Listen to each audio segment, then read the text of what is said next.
Hi guys, it's me again, Kiana, and welcome back to my channel. As you can see from the title of this video, we are going to be doing my August wrap-up. I was going to do both an August and a July wrap-up, but in all honesty, July was just horrible. I read like 2 books. We're just not going to talk about this. I didn't realize I read like 5 things in August, which is not bad because that's normally what I read, but whatever. Let's just go ahead and get started with the video. The first book I read was Heavy Vinyl Volume 1. I forgot who it's by, but I'll insert a photo. And this just follows a group of girls who all work in a vinyl shop. I believe this takes place in the late 90s. And we follow mainly the new girl. I believe her name is Danny, and she knows something is like off with these girls. And then when they get a chance to have a band play at their vinyl shop, but one of the girls is going missing, the manager lets into Danny that they hold a secret fight club so the girls can learn to defend themselves from anything, and they just run a fight shop in the bottom of their vinyl shop store and solve musical mysteries. It was very entertaining. I liked it a lot. I gave this, I believe, a 4 out of 5 stars.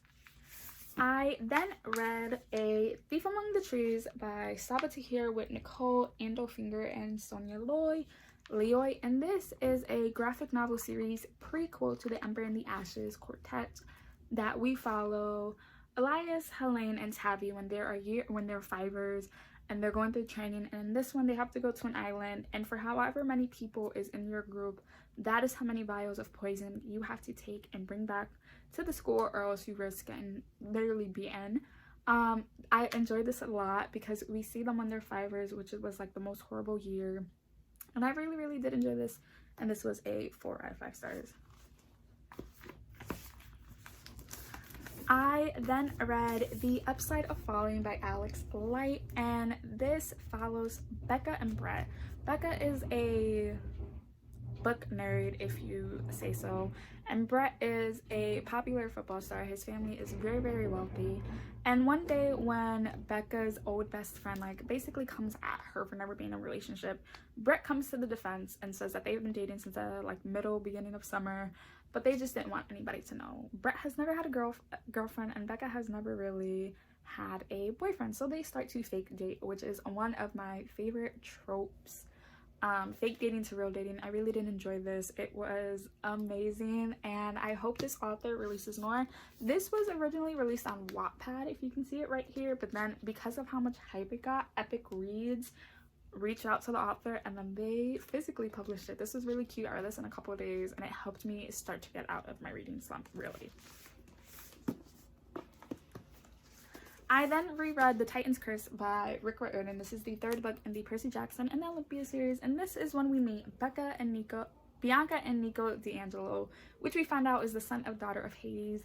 We get introduced to Artemis and her hunters, why the hunters don't come to camp, and all of that. This is actually one of my least favorite novels in the Percy Jackson series, just for the fact it's so much hatred between the hunters and all of that. And Thalia just woke up and she's trying to take control of everything, and I realized how much I did not like her in the beginning. But this was enjoyable. I believe I gave us a 4 out of 5 stars as well. And then the last book I read was another reread because the series, the 2nd book came out this month, and I don't know if I'm gonna pick it up or not.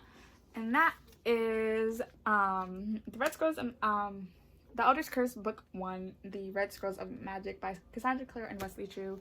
This is a series following both Magnus and Alec. This one takes place in between, I want to say, City of Glass, if I'm not mistaken. Magnus takes Alec out for, after that whole thing, just to go, on a trip. Alec has never left New York, and the first stop is Paris. When they're at Paris, Alec, tries not to be a shadow hunter, but shadow hunters will be shadow hunters. And Tessa Gray comes to visit them and basically says that Magnus is being watched because there is a cult going around worshiping Alec, Magnus's father, which is one of the princes of hell. And so Magnus can't remember anything from that time, if he did it as a joke or not. So then they set off to Venice, Rome, to try to figure out when they're constantly being attacked. I remember when I read this last year, I really did enjoy this. reading it, like rereading it now, I did enjoy it, but still not as much. I do love that it focuses more on just Magnus and Alec, which are two of my favorite characters really in the whole Shadowhunter world. And I am very excited that I now have the Lost Book of White, which takes place like now when they have their son, their first son. But yeah, I did enjoy this. Read and reread, I kept at the same score, which was a 4 out of 5 stars. But yeah, those are all the books that I read in the month of August. Like, some people, like, it seems normal, like 5 books is 5 books. But to me, I always read like between 6 to 8 books. And it's just like, this is the longest I've ever been in a reading slump, that I just have no motivation to read at all. And I think it's for the fact that I am back in school and I'm still trying to work as many hours as I normally do, which is between 20 to like 25 hours, which is still a lot. So yeah, I barely have time to like do my, like I only have time to do my school reading, and then having like readings that I want to do myself is just hard.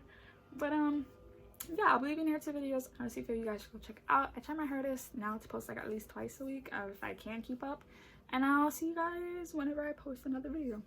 Bye.